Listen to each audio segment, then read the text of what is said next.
जो एक दूसरे से टच या एक्सपोजर से आने से बीमारी फैले, कम्युनिकेबल हो, मतलब एक से दूसरे के अंतर्गत फैले, उसके अंतर्गत हम लोग पढ़ रहे हैं टिटनस, जिसको लॉक जॉ के नाम से भी जाना जाता है। ठीक है, तो क्या है this acute disease is the this acute disease, this मतलब क्या यहाँ पर रखा गया है, किसके लिए दिस रखा गया है, टिटनस के लिए। ठीक है, this acute disease is characterised by muscular rigidity, painful paroxysm of voluntary muscles. कह रहा है ये क्या है, टिटनस क्या है, एक एक्यूट डिजीज है। ठीक है, अचानक से जब बन जाती है, तो बहुत दिनों से चल रहा है, अचानक डेवलप हो सकती है।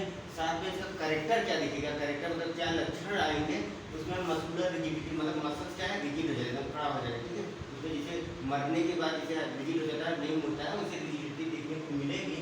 And painful out paroxysm of voluntary मतलब जो वॉलंटरी मतलब जो हमारी इच्छा अनुसार हाथ उठाया पैर उठाया, ठीक है, हमारे वॉलंटरी मसल्स है, इसमें क्या करें रिजिडिटी आ जाएगा और पेनफुल होगा, बहुत ज़्यादा दर्द होने लगेगा।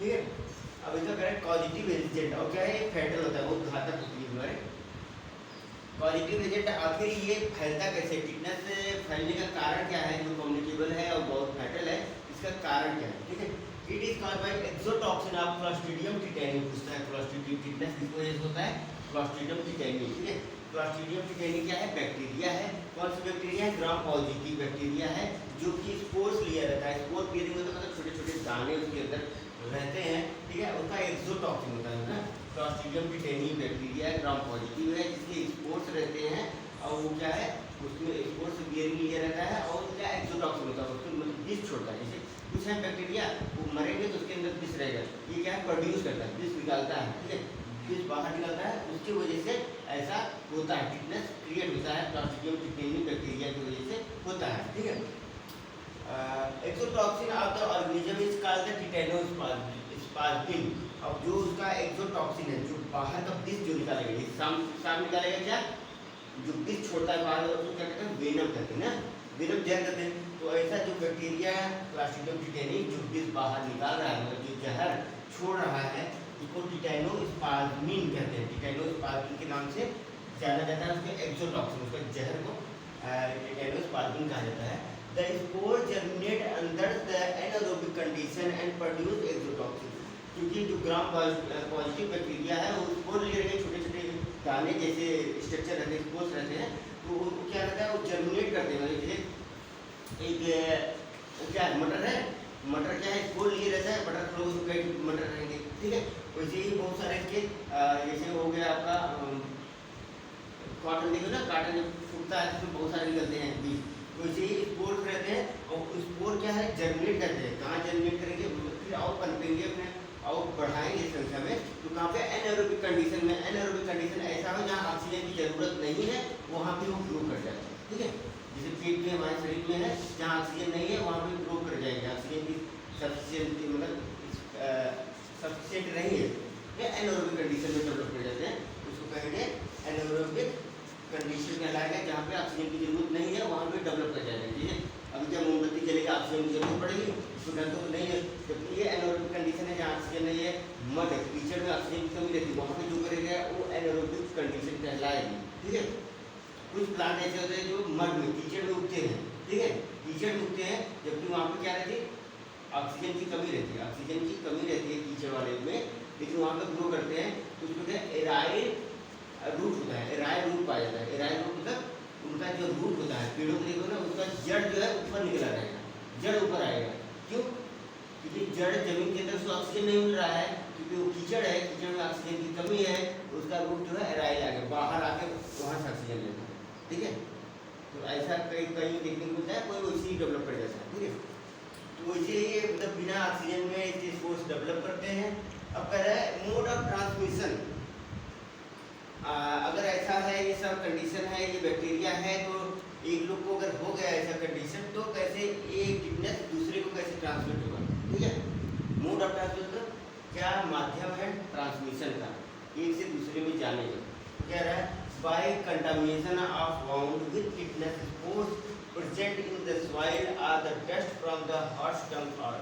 ठीक है, क्या कंटामिनेशन ऑफ वाउंड मतलब जैसे आपको घाव लग गया, चोट लग गया है, चोट लग गया है, और चोट क्या है, खुला हुआ है। ठीक है, खुला है, जिसकी वजह से आपके जो मिट्टी है, मिट्टियों में या किसी गाय भैंस है, गोबर है या किसी के उसमें भी क्या अगर पाए गए बैक्टीरिया, क्लस्ट्रिडियम बैक्टीरिया या सॉइल में जनरली प्रेजेंट रहते हैं, तो वो क्लस्ट्रिडियम डिटेनिंग आपको बैक्टीरिया प्रेजेंट है गोबर में या इसमें कहीं भी जो है बाहर खेत में मिट्टियों में प्रेजेंट रहता है, आपका घाव लगा है तो उसमें एक्सपोजर में आ जाएंगे, ठीक है, उसमें चले गए।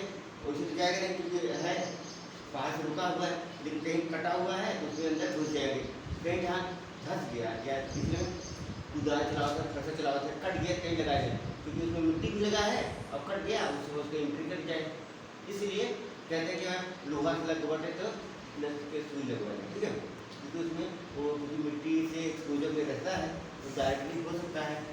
अनस्ट्राइल भी है, अनस्ट्राइल तो उसको क्या हम लोग अच्छे से गर्म करके धुलते हैं, वो तो खेती करके आया रख दिए हैं, जब ये अनस्ट्राइल है फिर इस्तेमाल किया अगर उससे कट गया तो उसके जो बैक्टीरिया उसमें वो निकल गया, ठीक है। या अगर बाई में नहीं है कट गया है फिर दोबारा खुला हुआ है घाव है, फिर आप खेत में जाओगे उसमें से रहेगा फिर उसमें एंट्री कर जाएगा, खुला घाव है उसमें एंट्री कर जाएगा, ठीक है।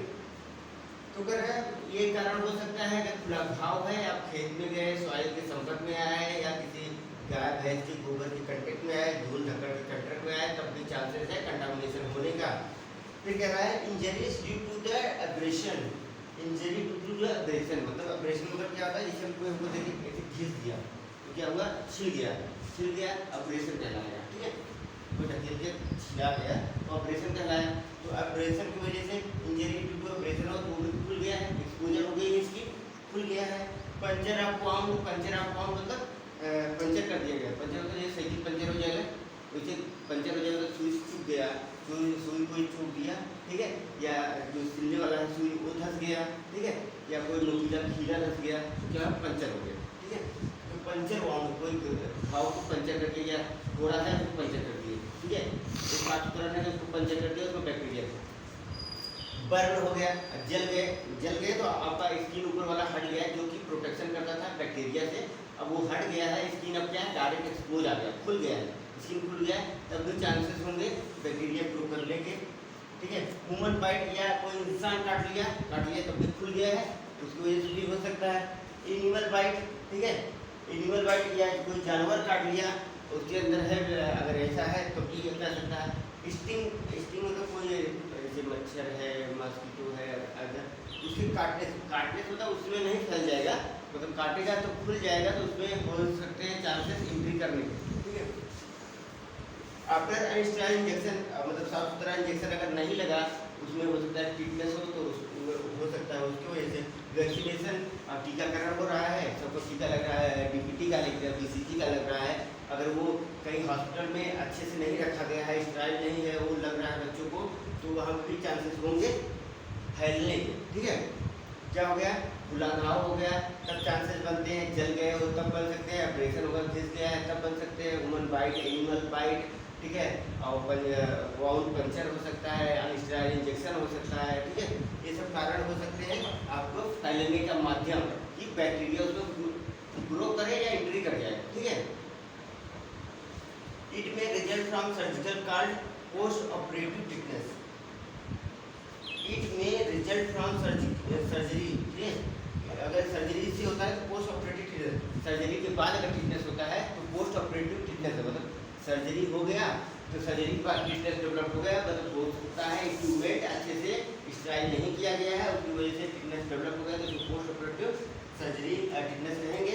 अब इसमें कहते हैं इंक्यूबेशन पीरियड, अगर आप इन्फेक्टेड हुए हैं मतलब आपका टिटनेस आपके एक्सपोज में आ गया है, टिटनेस बैक्टीरिया क्लस्ट्रिडियम टिटेनिया आ गया है तो 6 से 10 दिन के अंदर आपके अंदर ऐसा सिम्टम प्रोड्यूस कर सकता है, आप देखने को मिल सकता है, ठीक है।